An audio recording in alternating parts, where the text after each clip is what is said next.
자, 이번 시간에는 가설 시설 중에 이제 브라켓부터 시작해 보도록 합시다. 브라켓은 우리가 건물을 짓다 보면은 건물 본체 바깥으로 나가서 공사를 해야 되는 경우들이 있죠, 그죠?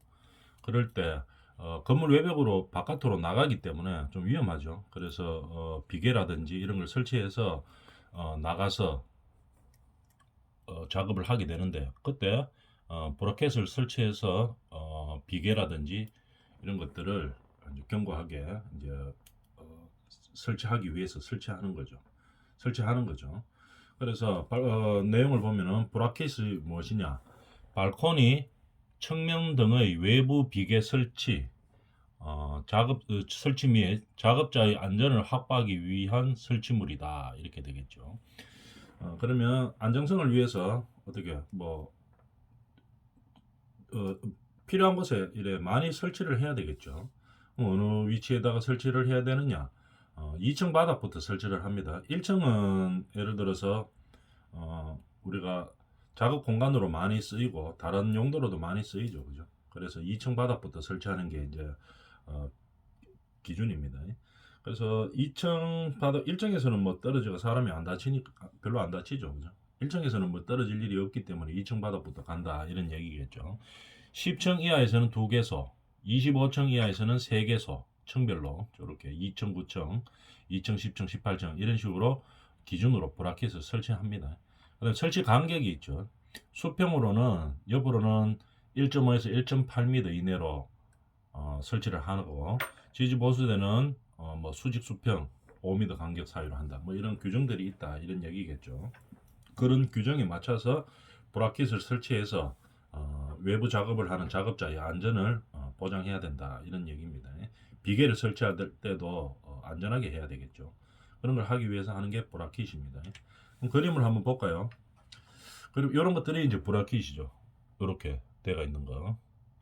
이 베란다죠. 아파트 베란다이죠. 베란다인데 베란다에서 이제 고정하는 겁니다. 이렇게 고정해서 바깥으로 빼내는 거겠죠. 요 슬라브에다가 꼽도록 되어 있습니다. 브라켓이 꼽아서 고정을 하고 그 다음에 위에 사람이 다니거나 뭐 어떤 작업을 할 수 있는 외부에서 이제 작업할 일이 있을 때 그때 비계들을 고정을 시키겠죠, 그죠? 여기 슬라브에다가 고정시킬 수 있으면 이렇게다가 슬라브에다가 끼워서 고정을 시키면 되고 만약에 슬라브에 고정시킬 수 없는 형태들이 있죠. 그림 보이죠? 이런 거는 이제 슬라브에다가 끼울 수 있기 때문에 끼우는 형태입니다. 블라킷을. 근데 끼울 수 없는 데는 이런 외벽 같은 데는 여기는 뭐 끼울 수가 없죠. 이럴 때는 앙카로 박아가지고 고정을 시킵니다. 고정시켜가지고 그 위에다가 비계를 설치를 한다든지 작업할 수 있는 공간들을 만들어 주는 거겠죠. 발코니 브라켓이라고 이야기합니다. 발코니에 끼울 수 있는 거. 외줄용은 뭐 8층마다 추가로 설치하고 쌍줄용은 5층마다 추가로 설치한다. 이게 쌍줄용이죠. 이게 외줄용이네요. 이런 식으로 쌍줄일 때는 조금 더 많이 설치해야 되겠죠. 아무래도 무게가 있고 이렇기 때문에 그렇습니다. 이런 기준으로 브라켓을 설치한다 하는 거 알아놔 주면 되겠죠. 자, 블라켓 아까 보면 이런 형태가 어떻게 됩니까? 슬라브 블라켓이죠. 슬라브가 이렇게 튀어나와 있으면 여기다가 끼워 넣는다 이 말입니다. 끼워 넣어서 고정시킨다 이런 얘기겠죠. 이것도 마찬가지고 슬라브 블라켓이죠. 여기다가 슬라브가 두께가 있으니까 여기다가 이제 고정을 시켜서 끼워 넣는 겁니다. 끼워 넣은 다음에 고정을 시킨다 이런 얘기겠죠. 그러면 블라켓이 이게 750 정도 미리로 나오는 경우도 있고 조금 더 크게 뭐 1200 정도 나오는 경우도 있습니다. 외줄용은 750, 그 다음에 이거 쌍줄용이겠죠. 요게 단간 비계 하나 지나가고 여기 또 하나 지나가고 이렇게 조금 더 많이 나오는 형태도 있다 이 말입니다. 저렇게 브라켓을 설치한 다음에 비계라든지 뭐 사람들이 나갈 수 있는 그런 나가서 작업을 할 수 있는 장치들을 해준다 이런 얘기겠죠. 자, 설치했는 그림 한번 볼까요? 자, 요거는 슬라브에다가 끼울 수가 없죠. 아까 슬라브에다가 끼울 수 있는 요도 그림 있네요. 슬라브를 활용할 수 있는 거는 슬라브에서 끼어다가 사용하면 됩니다. 근데 슬라브에 사용할 수 없을 때는 요런 벽면에다가 앙카를 뚫죠. 앙카를 뚫어 가지고 안가로 구멍을 뚫어 가지고 고정을 딱 시키는 겁니다. 안가로 고정해서 볼라켓 이렇게 세워놓으면 안 떨어지죠, 그죠? 안카 볼트가 접합 강도가 세기 때문에 강도가 세죠. 그래서 거의 안 떨어집니다, 그죠? 그래도 이 시공할 때 잘해야 되겠죠. 이런 것들이 예를 들어서 안카 시공이 잘못돼 가지고 이게 파손대가 떨어지면은 어떻게 됩니까? 잘못하면 추락 사고가 일어날 수 있고 이렇게 되기 때문에 볼트 시공할 때 상당히 잘 해줘야 됩니다. 그래서 이렇게 블라켓을 설치한 다음에 여기는 비계를 설치하고 그 다음에 안전발판을 놔 놓고 있죠. 그럼 사람들이 외부 작업을 할 때 이렇게 이제 걸어 다닌다 이 말입니다.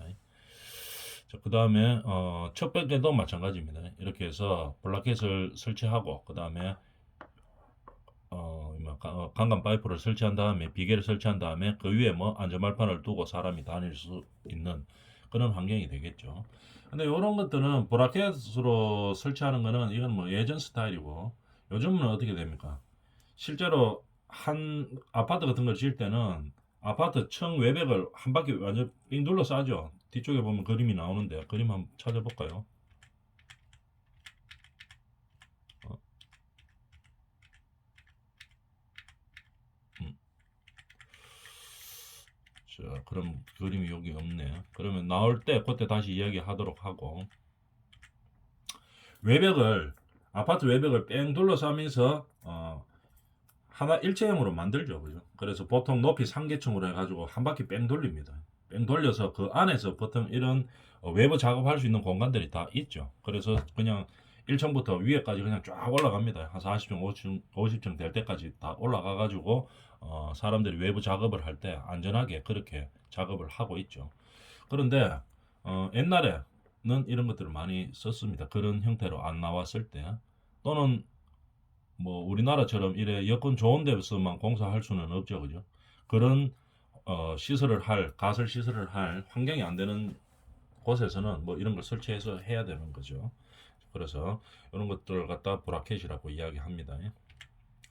자, 그러고 외부에 비계가 서면 이 높이가 상당히 높죠, 그죠? 그러면은 본체하고 건물 본체하고 이 버팀탑을 연결시킵니다. 이래가지고 연결시켜서 바람이나 이런 거 불었을 때 비계가 흔들리지 않도록 잡아주는 역할을 하죠.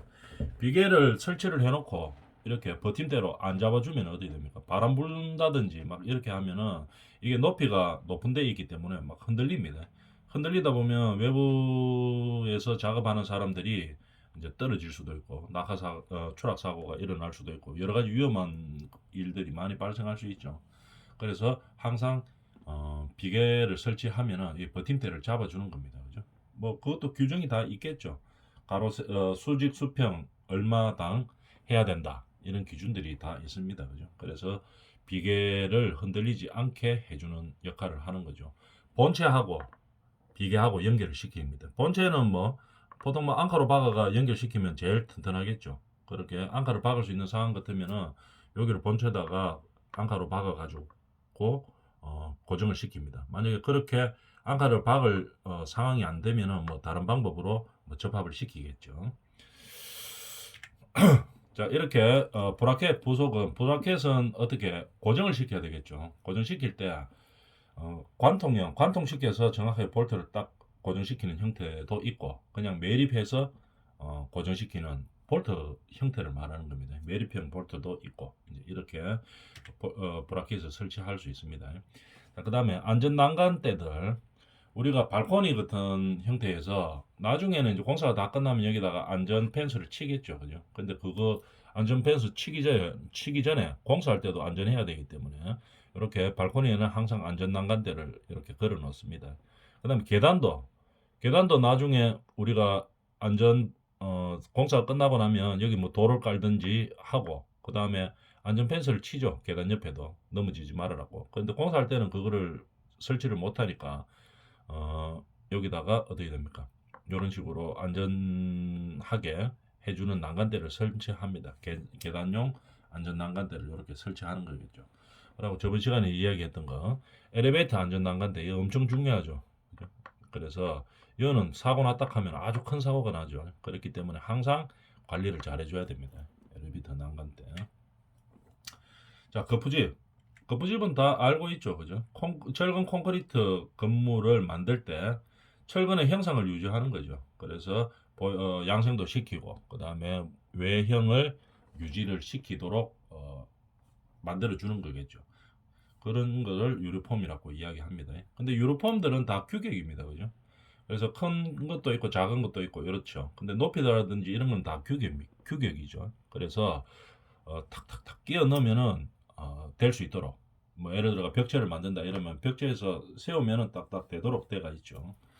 그래서 보통 어떻게 됩니까? 일반 뭐 층고가 높은 건물들 말고 일반적으로 우리가 뭐 주택을 짓는다든지 이러면은 요게 보통 여기서 높이가 1200입니다. 그죠? 1200이고 옆으로는 600짜리도 있고 450짜리도 있고 뭐 이렇죠. 여러 가지 옆으로는 간격들이 조금 다를 수가 있겠죠. 왜냐하면은 벽 간격이 다르기 때문에. 근데 이거 높이는 전부 이제 1200으로 동일합니다. 그죠? 그래야지 공사하기가 쉽죠. 빨리빨리 할 수가 있겠죠. 그래서 예를 들어서 밑에 우리가 콘크리트 타설하고 슬라브 바닥면에서 보통 뭐 됩니까? 오비끼라고 하죠. 100mm 정도 되는 나무를 대가지고 수평을 잡죠. 그죠? 메모도 깐다고 하는데 현장에서는 메모도를 깔아서 어떻게 됩니까? 정확하게 수평 높이를 잡습니다. 왜냐하면은 슬라브 콘크리트를 타설하고 나면은 아무리 이 콘크리트 타설 하시는 분들이 정확하게 딱 두부 자르듯이 정확하게 수평으로 못 자르죠. 그렇기 때문에 약간 울퉁불퉁합니다. 그럼 거기서 수평을 잡아줘야 되겠죠. 한 층층마다 수평을 잡고 이제 올라가는 거겠죠. 그래서 오비끼라든지 이런 거를 대가지고 약간씩 차이 나는 높이를 다시 수평을 기준을 잡아줍니다. 거기서 100mm 잡는 거죠. 그죠? 10cm 잡게 되겠죠. 그 위에 하나, 요거 폼 하나 얹고 그 위에 또 하나 얹습니다. 그러면 어떻게 됩니까? 밑에 10cm, 그 다음에 폼 두 개, 2m 40cm, 그럼 2m 50 되겠죠. 그 다음에 슬라브를 타설하기 전에 이 두 장 폼 위쪽에 또 오비끼를 하나씩 대죠. 그러면은 총 얼마 됩니까? 2400에 2500, 2600 되겠죠. 거기서 보통 위에 슬라브 합판을 깔아줍니다. 그럼 슬라브 두께가 10전 정도 나오면은 총 청고가 어떻게 됩니까? 2700 이제 이렇게 나오는 거겠죠. 그래서 보통 2700이 기준이죠. 왜 그렇게 많이 쓰는가 하면은 이게 규격이기 때문에 그렇게 많이 쓰는 겁니다. 이런 식으로 들어가겠죠. 그 위에 이제 한 벌을 더 놓는다 이렇게 되면은 폼을 갖다가 뭐 옆으로 돌린다든지 이렇게 해서 맞추는 거겠죠. 그래서 이 배수로 나가줘야지 맞추기가 쉽습니다. 그래서 중간에 뭐 2700이 아니고 2850 하고 싶다 이래 되면 어떻게 됩니까? 할락하면 할 수는 있죠. 근데 거기서 15전 정도를 더 올리려고 하면 청구를 어떻게 됩니까? 뭐 일이 상당히 많죠.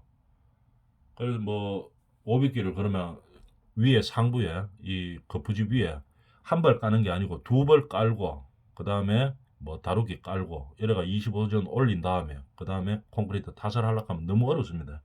그래서 기왕 올릴 것 같으면은 아예 2700에서 300도 올리든지 그러면 300짜리는 이 폼이 있기 때문에 이제 그렇게 해서 배수를 맞춰서 나가주는 것이 이제 공사 시공하기가 아주 편하죠. 그래서 아주 특수한 경우가 아니면은 폼으로 벽면을 높이를 잡아서 청고를 쉽게 나올 수 있는 거 공사하기 쉽도록 그렇게 설계를 해야 되겠죠. 설계하시는 분들이 그런 거를 잘 알고 설계를 해야 되겠죠. 그래서 공사를 하기 좀 편하도록 규격화되어 있다 이런 얘기입니다. 유로폼. 여기 보면은 지금 아까 했던 얘기가 이제 이런 게 되는 거겠죠. 여기 지금 그림에는 잘 안 보이는데 이 폼이 보통 두 장입니다. 한 장도 이게 뭐 주택 짓는 거겠죠. 한 장, 두 장 이렇게 짓는 겁니다.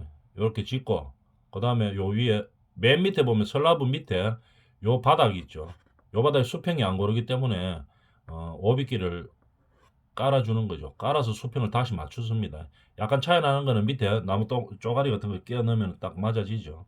그래서 수평을 잡고 10전 올라가고 그 다음에 요 1200 올라가고 그 다음에 1200 또 올라가죠. 그럼 2400입니다. 밑에 100 잡으면 2500이죠. 500개 하나 더 깔면 2600. 그 다음에 뭡니까? 슬라브 합판을 치는 거죠. 바닥을. 치다 보면은 딱 그냥 2700 기본 사이즈겠죠.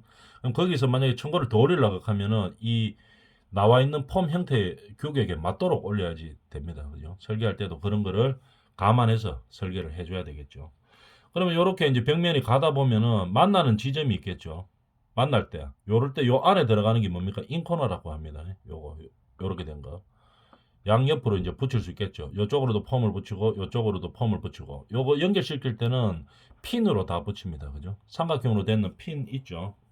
그림 한 번만 여기입니다. 외지 핀. 요걸로 하나 꽂고 반대로 요 구멍으로 하나 더 꽂고 이러면 딱 걸립니다. 그래서 펌을 고정을 시키는 거겠죠. 그래서 핀요 파일 줬으니까 파일을 한번 봅니다. 요게 핀이죠. 여기에 딱 있는 핀 두 개 딱 있네요. 요거는 핀 한 개 있네요. 그 핀을 갖다가 고정을 시키면은 이게 이제 고정이 되는 거죠. 핀으로 고정시키고 마지막에는 안쪽에는 인코너로 해서 이제 연결시키고 이쪽으로 폼이 지나가고 이쪽으로 폼이 지나가는 형태가 되겠죠. 바깥쪽은 아웃코너로 연결시키는 겁니다. 그러면은 핀을 딱 꼽아 넣으면은 딱 고정이 되겠죠. 이런 식으로 유로폼을 할 때는 다 규격화되어 있다 이런 얘기들입니다. 그러면은 이 벽면도 가다가 그냥 이렇게 딱 규격화되어 있으면은 이제 작업하기가 상당히 편하겠죠. 그래서 항상 유로폼을 쓰는 이유는 규격이 돼 가지고 우리가 사용하기가 편하다 이렇게 되겠습니다. 그럼 이 내벽을 기준으로 한번 볼까요? 내벽 보통 200mm죠, 그죠? 그런데 요 폼하고 바깥에 폼하고 요 안쪽에 폼이 있게 되겠죠. 안에는 물론 철근이 있고 그 철근 위에 이제 설비나 전기 배관들이 이제 지나가겠죠. 그럼 이 폼하고 이 폼이 나중에 콘크리트 타설하면 벌어질 수가 있겠죠, 이게.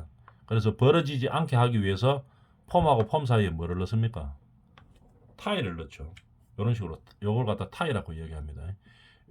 외지 핀이라고 이야기하는데 현장에서 쓸 때는 그냥 뭐 타일이라고 이야기합니다. 요게 이제 벽 두께에 해당되는 거겠죠. 여기서 요까지 딱 끼하면은 폼이 딱 맞도록 되어 있습니다. 그러고는 타일을 잡고 있기 때문에 안 벌어지죠. 이제 이런 식으로 되는 겁니다. 타일과 같은 말이 외지 핀이라고 이야기합니다. 그럼 만약 벽 두께가 200이면 200 타일을 써야 되겠죠. 여기서 요까지가 200이라는 말입니다. 벽 두께하고 똑같이 되는 거겠죠. 그래서 유로폼이 벌어지지 콘크리트 탓을 했을 때 벌어지지 않도록 그렇게 하는 고정제 역할을 하는 것들입니다. 자, 그 다음에 클라이밍 폼 하면 뭐냐면은 이 그림 보면 알겠죠. 무슨 폼인지. 그래서 우리가 벽면이 똑같이 올라가는 것들 있죠. 아파트 같은 것들 또는 뭐 상가 같은 것들인데 똑같이 올라가는 형태야. 빌라 같은 형태 이런 것들. 만약에 우리가 빌라를 하나를 예를 한번 들어볼까요? 빌라 같으면은 외벽은 이렇게 클라이폼으로 끌어당기면 쉽습니다. 그죠?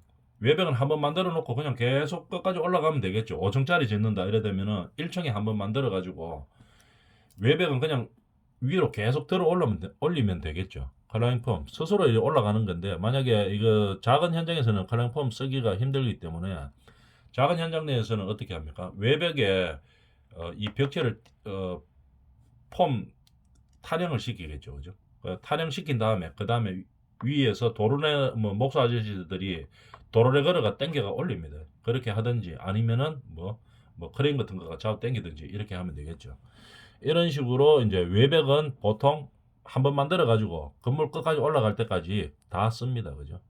근데 뭐 형태가 1층이나 2층이나 3층이나 똑같은 형태일 때 이제 이렇게 쓸 수 있는 거겠죠. 외벽이라도 똑같이 폼을 한번 만들어 가지고 제작해 가지고 계속 쓸 수 있으면 어떻게 됩니까? 일량이 상당히 줄겠죠. 내벽은 뭐 어쩔 수 없이 다시 폼을 해체하고 다시 이제 만들어서 다시 이제 부착하고 해야 되지만 외벽 정도는 이렇게 한번 만들어서 끝까지 사용을 합니다.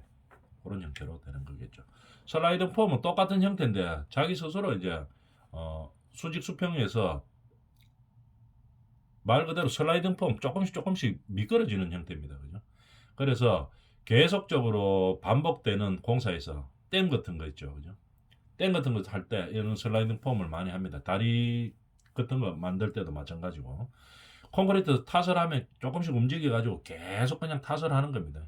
조금씩 움직이면서 완전히 양생되기 전에 폼을 올리는 거죠. 뜯어서 올리는 겁니다. 그러면은 강도 뭐 100% 나올 때까지 기다리는 게 아니고 뭐 한 50 정도 됐을 때 약간씩 올리는 거죠. 그래서 올려가지고 이연매 없이 그냥 계속 나갈 수 있는 형태로 만들어져 있는 폼들입니다. 그걸 갖다 슬라이딩 폼이라고 이야기하죠. 조금씩 덜 올린다 이런 얘기입니다. 슬립폼이라고도 하기도 하죠. 이걸 하면 연속적인 구조물을 시공할 때 연매 없이 그냥 끊임없이 그냥 한 방에 쫙 칠 수 있다 이런 얘기입니다. 빨리 올리면 안 되겠죠. 슬립폼이나 슬라이딩 폼이 이런 것은 약간씩 올려야 됩니다. 그래서 한번 탓을 하고 난 다음에 그 다음에 어느 정도 양생이 좀 되고 났을 때 이제 살짝 올리는 거죠. 살짝 조금씩 올리면서 계속 탓을 하는 겁니다. 그러면 계속 콘크리트 탓을 해야 되겠죠. 그렇게 하다 보면은 어떻게 됩니까? 이연매 없이 쭉 올라가가 연결되는 그런 형태를 만드는 폼입니다. 큰 공사에서 많이 쓰죠. 건축에서는 뭐 보통 조그만 공사들 하기 때문에 뭐 크게 뭐 쓰는 데도 있긴 있지만도 많이 쓰지는 않아죠. 그죠? 토목에서는 좀 많이 씁니다. 자, 깽폼 한번 읽어볼까요? 아파트 같은 거 할 때 많이 쓰죠. 사용할 때마다 조립 분해를 반복하지 않고 대형화, 단순화 시켜서 한 번에 설치하고 해체하는 그 부집을 말한다. 이렇게 되겠죠.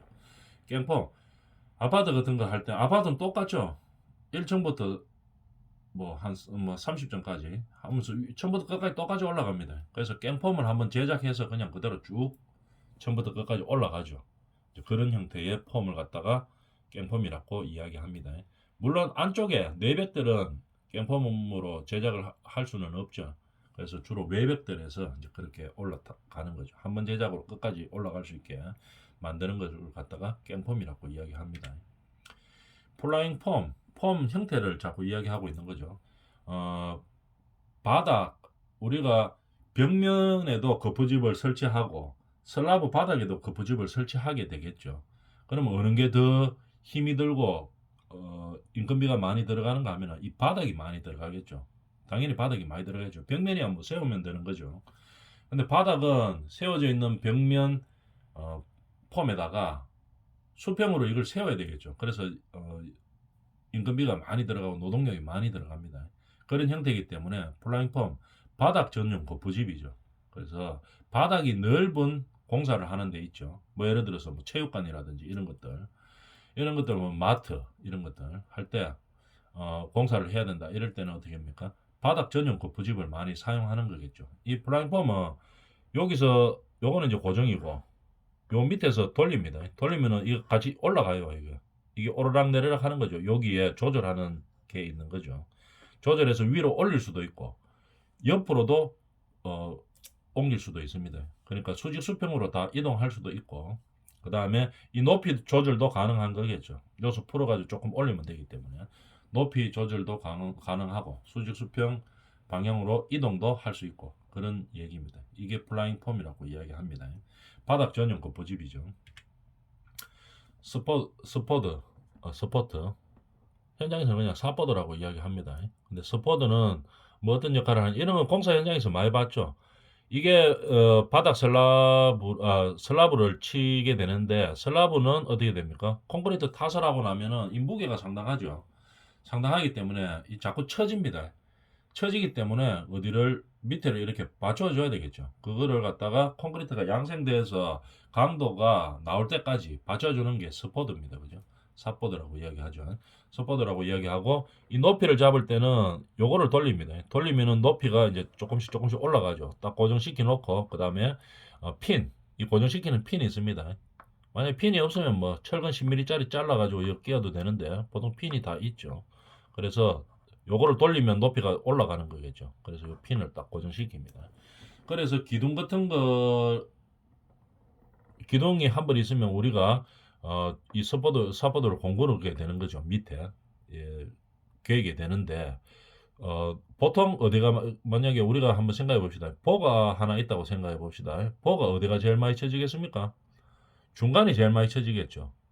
그래서 보가 하나 있다고 보고 사포드 예를 들어가 5개를 설치한다고 봅시다. 그러면은 이 사포드 높이를 제일 중간에는 조금 더 높여줍니다. 조금 더 높여주는 거죠. 많이 높이는 게 아니고 한 1cm 정도 약간 더 높이죠. 그러면 어떻게 됩니까? 무게 하중이 처지더라도 이제 거기서 조금 높여져가 있기 때문에 요거 하중을 좀 버틸 수가 있겠죠. 높이를 빡빡하게 이제 잡아준다 이런 얘기입니다. 왜냐하면 양쪽보다 중앙에 하중이 양생되기 전에는 훨씬 많이 걸리기 때문에 스포더가 약간 그런 역할도 잡아주는 역할을 하죠. 잭스포터, 스포터하고 똑같은데 중하중용으로 쓰이는 겁니다. 무거울 때 쓴다 이 말이겠죠. 요 그림 있네요. 이런 거 이제 폼 타령하고 나서도 그 다음에 이런 걸 어떻게 합니까? 처지지 않게 하기 위해서 이렇게 강도가 거의 100% 가까이 나올 때까지 이렇게 이제 스포트를 배치를 하는 거겠죠. 너무 많으면 사람들이 못 당기고 공사를 못 하기 때문에 제 스포트를 써가지고 그냥 스포트보다 개수를 좀 줄여주는 거죠. 줄여줘서 이렇게 배치를 해놓으면 하중 잡는 역할도 하고 사람이 공사하는 거는 이 정도 간격 같으면 다 할 수 있죠. 그런 역할을 하는 겁니다. 중하중에 쓸 수 있는 게 잭스포트라고 이야기합니다. 그 다음에 이제 타워형 지주. 그림 봐도 대충 뭐에 쓰는 건지 알겠죠. 한번 보면 이런 것들이 이제 타워형 지주입니다. 중하중용으로 강제에 의해 한번 읽어볼까요? 강제에 의한 지주식 동바리를 타워 형태로 조 단위 프레임을 4면체로 조합하여 안정성 및 향상 경량으로 조립이 간단, 높이 조절 용이 이런 형태입니다. 그림 보면 예를 들어 뭐 이런 거 하는 거 있죠. 이렇게 큰 공사들 할 때 그냥 작은 공사할 때 스포트 이런 거 몇 개 공군다고 해가지고 이 넓은 슬람판이 뭐 안 쳐지고 이런 건 아니겠죠. 이럴 때는 지주 자체를 타워형으로 크게 잡습니다. 그죠? 이렇게 크게 서포트 역할을 하는 것을 잡아준다 이 말이죠. 그러다 보면 높이 조절도 가능하고 양 상하 좌우로 움직일 수도 있고 이제 이런 형태로 잡아주는 거겠죠. 캐럿 스포트 이것도 마찬가지입니다. 이 큰 공사 할 때 이 보면 이 크죠. 슬라브 자체가 엄청 길고 큽니다. 이럴 때는 처짐도 심하겠죠. 왜냐하면 콘크리트 하중이 작은 것보다 큰 거 할 때가 훨씬 더 자중이 높기 때문에 처집니다. 그럼 이렇게 넓게 면적을 잡는 거겠죠. 읽어볼까요? 파이프 스포트의 단점인 설치 높이의 정대에 따른 높이가 높다든지 이럴 때 자굴 길이의 증가와 스포트의 밀집을 방지하고 지주의 설치 면적이 넓을 때 유용하게 쓸 수 있다 이 말이죠. 이런 형태를 갖다가 캠럽 스포트라고 이야기한다 이 말이죠. 설치 면적이 넓을 때 주로 사용하는 겁니다. 넓을 때 사용하기에 딱 그림이 보이죠. 뭐 잠시 무슨 운동장 이런 거, 뭐 농구장 이런 거 천장 같은 거 할 때 이제 이렇게 해가 하겠죠. 이런 형태입니다. 그 다음에 시스템 스포트 이거하고 같은 형태죠. 같은 형태인데 시스템으로 이제 만들어 주는 겁니다. 이런 식으로 중하중용 동바리로서 모든 건설 현장과 어떠한 현장 조건에도 설치할 수 있도록 설치되어 있다. 다 규격이겠죠. 시스템화되어 있다 그런 말은 다 규격이 돼가지고 설치하고 붙이고 이런 게 아주 간단하게 되어 있다 이런 말입니다. 그래서 아무리 큰 현장도 다 마무리할 수 있을 정도로 그런 쉽게 타령되고 쉽게 붙일 수 있고 조립 해체가 아주 쉬운 그런 형태의 스포드다 이 말입니다. 지금 전부 스포드 형태를 지금 이야기하고 있는 거예요. 그래서 보면은 뭐 고속도로라든지 교량이라든지 지하철, 발전소, 주차장 등에 쓰인다. 규모가 좀 많이 큰데 이렇게 하는 거겠죠. 하는데 이게 규격화되어 있어가지고 쉽게 탈형 부착 가능하다 이 말이겠죠. 그래서 어떤 형태로 있든지 간에 쉽게 그 원하는 형태로 만들어 줄 수 있다 이런 얘기입니다. 시스템 스포트라고 이야기합니다. 그 다음에 자재들은 뭐 어떤 게 있나? 클랍, 이 고정시키는 거죠. 이렇게 해가지고 망치로 두드려가 이제 고정시킵니다. 이렇게 수직 수평제 결합부가 확실하고 조립 해체가 간편한 일체식 중하중용 시스템이다 이 말이겠죠. 이런 거 탈부착할 때 제일 중요한 게 뭐겠습니까? 시공이 빨라야 돼요. 그러니까 쉽게 붙이고 쉽게 해체할 수 있는 그런 형태의 걸로 만들어져 있어야 된다는 얘기겠죠. 이제 그런 거를 쉽게 탈부착할 수 있는 자재들입니다. 켈록스 포트 뭐 자재에 대한 이야기입니다. 빔자키 같으면 뭐냐면 이렇게 돼가지고 요거를 돌리면은 수직으로 조금 올라갈 수 있습니다. 수평으로는 뭐 당연히 좀 옆으로 옮길 수 있겠죠. 수직으로도 요걸 돌리면 여기 올라가도록 되어 있죠. 올라가면서 고정을 딱 시킬 수 있습니다. 그래서 높이 조절용으로 사용된다 이 말입니다. 주로 쓰이는 게 뭡니까? 빔자키는 철골 같은 거 봉사할 때, 철골 기둥 세울 때 일단 세워놓고 그 다음에 수평 높이를 잡아야 되겠죠. 수평을 세우려고 하면은 다 기둥이 다 똑같이 수평으로 돼가 있어야 되겠죠. 근데 뭐 타워크린이나 이런 거 들어가 놓을 때는 바로 수평 못 놓습니다. 그죠? 그래서 이런 자키를 사용해 가지고 약간씩 틀어져 있는 수직 수평을 잡아주는 거죠. 자키 역할입니다. 이런 부속자들이 있다 하는 거. 그 다음에 우리가 이런 가설 공사를 할 때 체크리스트를 한번 볼까요?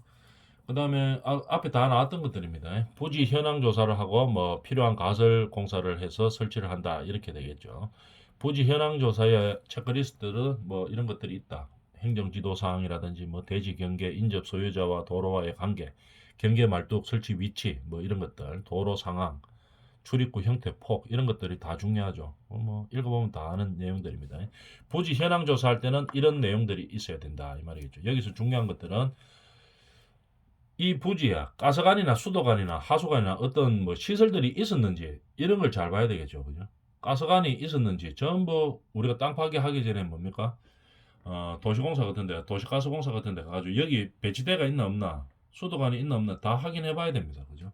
땅 파다보가 가스관 건드리가 터지고 이렇게 하면 큰일 나겠죠. 그래서 항상 부지 현황 조사를 할 때 이제 그런 것들을 잘 해줘야 된다 이런 얘기입니다. 그 다음에 인접 대지하고 넘어왔나 안 넘어왔나, 우리 땅으로 넘어왔나 안 넘어왔나 이런 거를 청량을 해서 정확하게 봐줘야 되겠죠. 그 다음에 뭐 그런 것들 기상 조건 뭐 읽어보면 알 수 있는 내용들이겠죠. 그 다음에 우리가 했던 거 가설공사의 체크리스트들은 어떻게 하느냐. 모든 우리 가설공사들은 정해진 게 없죠. 그죠? 설계도면에도 나오는 것도 아닙니다. 그래서 이런 가설공사들을 했을 때 특별한 현장에 가장 잘 적절한 그런 형태인지 아닌지를 잘 따져보고 이제 그렇게 설치를 해줘야 되겠죠. 규정에 맞게 또 설치를 해줘야 됩니다. 예를 들어서 뭐 지주 간격이라든지 뭐 비계다리 폭을 뭐 어느 정도로 해야 되는지 이런 거는 규정에 딱 있죠.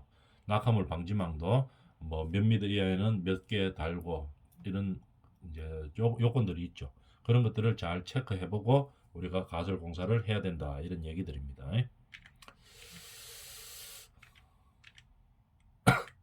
자, 그리고 BO하고 BOT하고 이제 방식들이죠. 용어 정리를 한번 해볼까요? 다 알고 있겠지만 턴키 계약이라고 하면은 뭐냐 하면은 도급자가 공사의 설계와 시공, 시운전 등의 모든 서비스를 제공한 전부 다 한다 이 말이겠죠. 그 다음에 시설을 완전한 상태로 발주자에게 인계하는 계약 방식이죠. 우리나라 보통 설계 계약 방식이 전부 거의 다 턴키 방식이죠. 중간에 뭐 따로따로 잘 안 합니다. 한꺼번에 그냥 다 줘버리겠죠. 이제 이런 설계 시공 일괄 계약 방식입니다. 그죠? 그래서 이런 식으로 설계와 시공을 한꺼번에 다 줘버리면은 좀 편한 것도 있죠. 그런데 뭐 보통 턴키를 주면 편하긴 한데 발주자는 편하긴 한데 이거 설계하고 시공하는 사람들이 이게 둘이 조율이 잘 안 되죠. 이게 경쟁 뭐라 해야 되겠노 이거 견제가 잘 안 되죠. 그렇기 때문에 뭐 따로 뭐 주고 하는 경우도 있는데 웬만하면 뭐 같이 주면은 편하기는 하겠죠. 그렇지만 견제가 안 되는 이런 문제들이 있기 때문에 뭐 보통 따로도 많이 줍니다. 그런 얘기됩니다. 용어를 보는 거죠. 턴키는 설계 시공 일괄 계약 방식입니다. 부호 방식과 BOT 방식. BOT 방식은 요즘 뭐 우리들이 많이 이야기하고 있죠. 부호는 말 그대로 build, operate, own 뭐 다 같이 있다 이 말입니다. 내용을 읽어보면 재정상 어려움이 있고 사업의 필요성이 강조될 때 사업자의 주도하에 사업을 시행, 운영, 소유까지 하는 겁니다. 사업자가 시행도 하고 운영도 하고 소유도 하고 이런 얘기입니다. 그런 방식을 BOO 방식이라고 이야기하죠. BOT 방식은 뭐냐 하면은 사업자의 주도하에 설계, 건설, 일정 기간 운영을 합니다. 그 다음에 운영 수익금으로 건설 비용과 이익을 다 창출을 하죠. 그리고 몇 년 동안 운영해가 수익금을 다 빼고 난 다음에는 소유자한테 돌려주는 겁니다. 사업자 다시 한번 이야기하면 요즘 많이 쓰는 방법이죠. BOT 설계도 하고 건설도 하고 그 다음에 일정 기간 운영도 합니다. 그 다음에 한 뭐 30년 동안 운영하고 난 다음에 그 수익금으로 건설 비용이나 자기들 이익을 다 창출하고 난 다음에 그 다음에 소유주한테 돌려주는 거죠. 대표적인 뭐 어떤 것들이 있습니까? 저거 민자로 뭐 건물 하는 것들 다 뭐 이런 형태죠. 예를 들어 뭐 인천대교 이런 것들. 인천대교 보면은 소유주는 누굽니까? 시청이죠. 시청이고 정부 소유죠. 정부 소유인데 정부에서 이제 돈을 다 대어 가지고 건물을 다리를 지은 게 아니고 이 사업자한테 그냥 공고를 하는 거겠죠. 그러니까 너가 돈 대 가지고 설계하고 그다음에 뭐 건설도 너가 하고 대신에 30년 동안 통행료 너가 받아 가지고 설계비하고 건설비하고 뭐 이윤하고 다 창출해가 나고 그다음에 30년 뒤에는 다시 뭐 시청으로 돌려달라. 이렇게 이런 방식이 BOT 방식이겠죠. 용어 정리를 한번 해봤습니다. 그래서 오늘까지 했는 게 뭡니까? 가설 공사에 대해서 이제 알아봤죠. 본공사를 하기 위해서 우리가 본공사를 필요하기 때문에 본공사를 위해 잘 하기 위해서 필요한 그런 시설들을 가설 공사라고 이야기합니다. 그거에 대해서 알아봤고 다음 시간에는 그러면 우리가 배웠는 가설 공사들이 실제로 뭐 어떻게 사용되고 있는지 이런 것들 있죠. 건물로 보면은 뭐 이런 내용들입니다. 어떻게 공급계에 타워크레인을 어떻게 배치하고 그 다음에 뭐 리프트카 계획을 어떻게 세우고 뭐 엘리베이터 계획은 어떻게 세우고 호이스트카 어떻게 하고 여기 실제로 이제 사용했던 것들을 이런 것들을 보면서 우리가 한번 가설공사에 대해서 알아보는 시간을 가지도록 하겠습니다. 자, 오늘은 여기까지 하고 다음 시간에 가설공사 사례에 대해서 해보도록 하겠습니다.